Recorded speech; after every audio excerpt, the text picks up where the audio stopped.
Hi, David again. I wanted to do this video on how over-organized the Mormon Church is. This has an awful lot to do with cult behaviors. If you can keep people so busy that they can't think straight, they're going to follow you. They're going to just follow you. It's kind of like a hot dog on a stick. They go, well, I don't have time to think to myself or meditate. Even if I go on vacation, Mormons are pretty much required that wherever they are on vacation to attend the local wards for their sacrament meeting, etc. And if you're in the mountains and you can't get to a ward house, then you're pretty much required, if you have a priesthood holder there, to have your own sacrament meeting and bless your own sacrament and pass it to each other. So anyway, this over-organization is a very interesting thing to me in being a past Mormon. Let me, out of the church handbook of instructions, now I know the Danites are going to, run up behind me and kill me because they don't think I'm supposed to have the church handbook of instructions, but I do, 2010. Let me show you, now this is just one area, The church handbook, as I think I remember, it's about 170 pages. And this is the one that goes to the stake presidents only. This is the secret one. It's not the one that is published for bishops and other people to see. This is stake presidents and general authorities, okay? Let me tell you just this one chapter. This is just one chapter. Oh, there's hundreds of chapters in there. But anyway, here's how they take care of organizing their music in the Mormon Church. Okay, here's the importance of music in a general statement. The hymns invite the Spirit of the Lord and create a feeling of reverence. Okay, music in the home. Priesthood leaders should encourage church members to have uplifting music in the home. So they tell you how to do it in the home. Music in church meetings, appropriate music for church meetings. The stake presidents and the bishops, the hymns that you're supposed to sing, they approve all these things. Music in church meetings should help members to feel the Spirit. Organs and pianos are standard instruments. Others can be used with approval. Live accompaniment is okay. Music in church meetings should be sung in the language of the congregation. Well, that's interesting. When I was in the Philippines, all we had was the American hymn book. And we sang the hymns in English. But hey, the handbook says you're not supposed to, but the handbook says many things, but people still do them. Okay. Standard music elements in church meetings, the prelude music and the postlude music. Before you come in, there's music, and when you go out, there's music. Congregational singing. They're enhanced by singing hymns. Special musical selections are chosen on beauty and spirituality. Now here's music for a stake meeting. Under the direction of the stake president, the presiding authority at the stake news reviews all proposed musical selections. So he has to have his approval in any stake meetings. Now here's music for the ward meetings. Opening and closing songs. The sacrament hymn is always sung by the congregation. There used to be a sacrament gym years ago.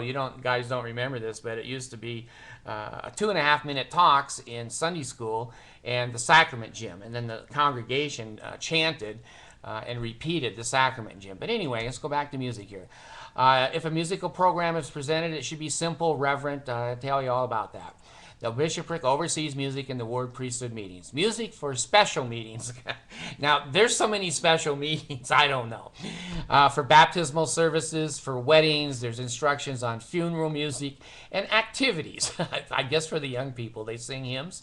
Oh, here's the choirs. Now, choirs and other special choirs can teach and inspire church members, okay? There's ward choirs. There's other choirs. There's stake and multi-stake choirs with their special instructions.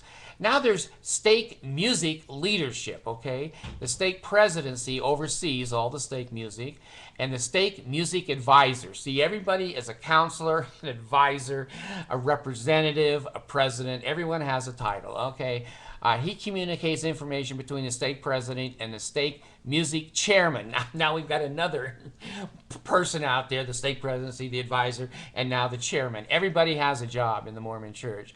The stake music advisor may issue callings for members to serve in stake music positions. Well, All right, stake music chairman. Oh, here he is. I didn't even see him here. A member of the stake presidency can do this. Under the direction of stake president, he serves as a resource. He schedules music and musicians for state conference, assists ward music, recommend and survive music training programs, and recommend the implement of state music, and recommend special for stake music programs. Okay, stake music specialist. Here's. You don't think this is cult? You don't know much about cults. A member of the stake presidency on an assigned high council may call stake music specialist. The stake music chairman may recommend who to call. Oh, here's another one. Stake activities music specialist. This is this is page 273 under activities, book 2. Stake primary music leader. Now she's she's in a different chapter here. She's on page 230, book 2. Ward leadership, music leadership, the bishopric, they're involved. The ward music advisor, they have them. The ward music chairman, that's there, okay? The ward music director. Now, these all have several paragraphs of what these people do and who they report to. I'm just giving you a synopsis. Oh, the ward music director, a ward organist or pianist. That's a calling in the Mormon Church. You play the music for the people to sing. Here's the ward choir director. They're the ones that stand up and lead the members of the church in singing. Okay, the ward choir accompanist. That's the one that plays the organ or the piano. The ward choir officers. Okay, they have a secretary, a librarian, and section leaders. Ward choir members. Now, if you're in the ward choir, there's rules for you too.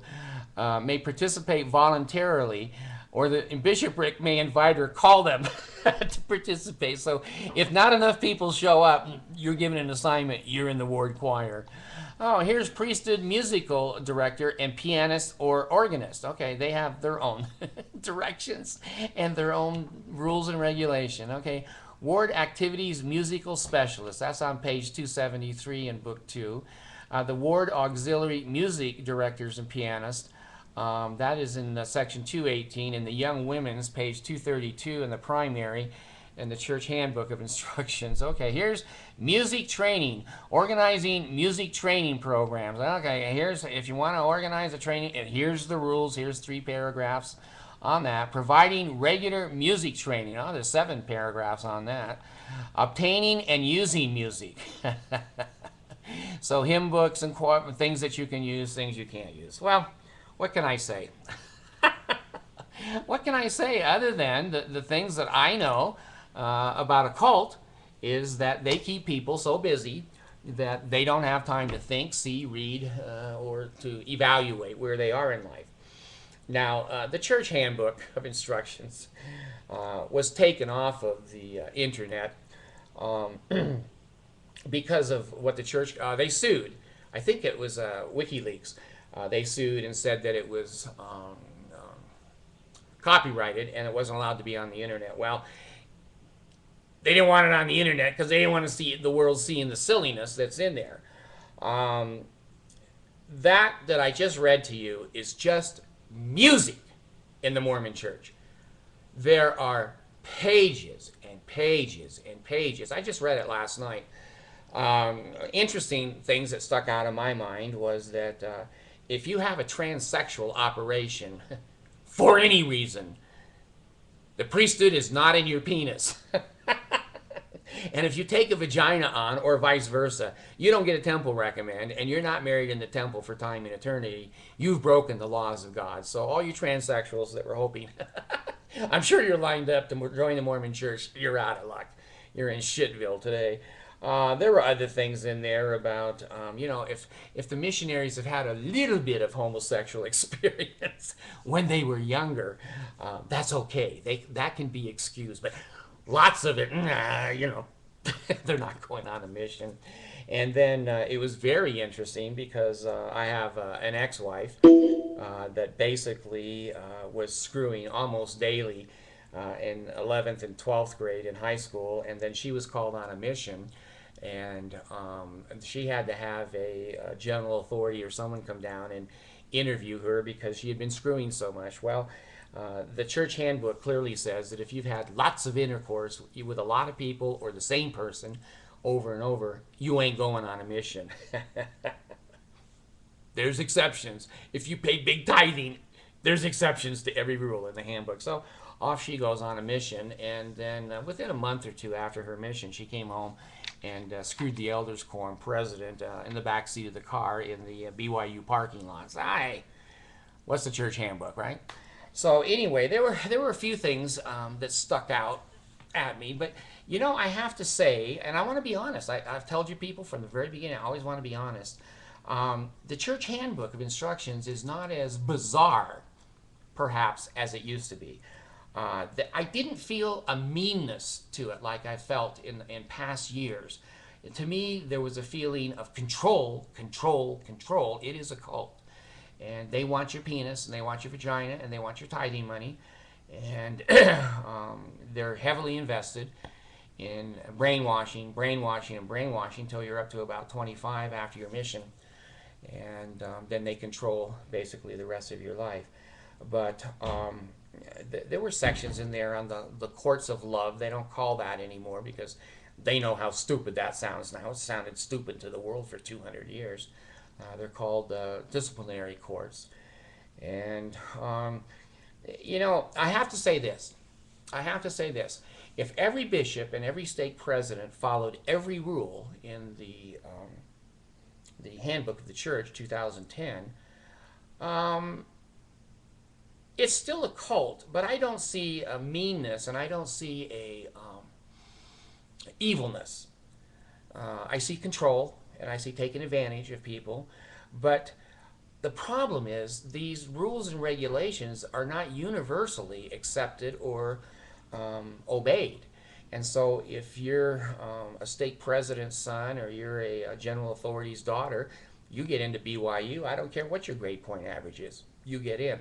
So when you take these rules and regulations and you strain them down between men and women who make decisions based upon these rules, then you get the evilness. Then you get people who are holier than thou. Then you get people shunning. Then you get people who are wanting power and authority, and they love being called the president of whatever.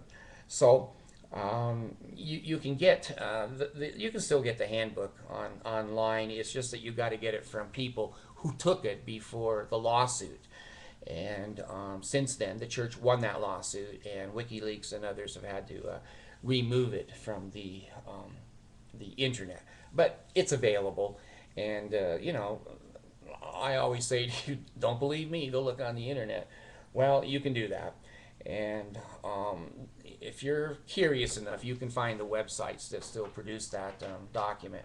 So anyway, there you have it on music. And you can go to that church handbook, and you can go to every other chapter that is so over administered as that one is. And I just wanted to give the one to you on music, because I found that gee, if they're that strict and they're that instructive on music, the rest of the church handbook is exciting to read. Thanks.